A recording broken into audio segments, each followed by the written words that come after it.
I want to thank Tammy Polly for hosting this challenge. She has these great challenges and I really want to be active in them. I just getting a little bit behind lately. I definitely wanted to participate in this one because I do the Gothic Girls, who are these very ghostly dolls.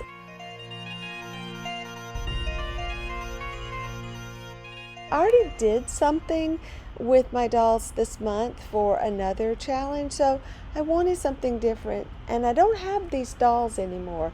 These both sold rather quickly to the same person, which is really great.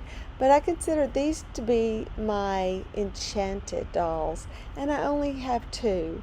And I've not done any since. And I did these back in 2018, and I definitely wanted to share these with you. I don't even remember if I did videos for these dolls. I thought this doll already was just a beautiful girl, and her eyes and just her pose, she was so elegant. And I made her entire outfit, and I used jewelry for her hair. It was like a bracelet I put in her hair, and a necklace that is made out of lace that I used for her collar. And yeah, she's truly one of a kind.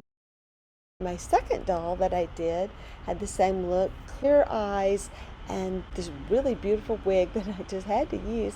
And I put like a veil over her, and I made this piece for her hair. I think that might have been part of a fascinator or something that I used, and I included something in her hands. Just gave her this more mystical look about her.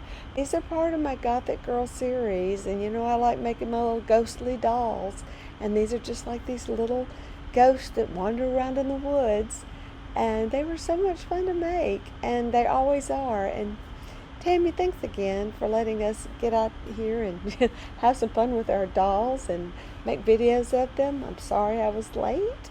Please forgive me, but I will try to do better next month. These are photos sent by the new owner of what she did with her dolls, and I think that was so sweet that she shared those with me. Anyway, thanks for watching.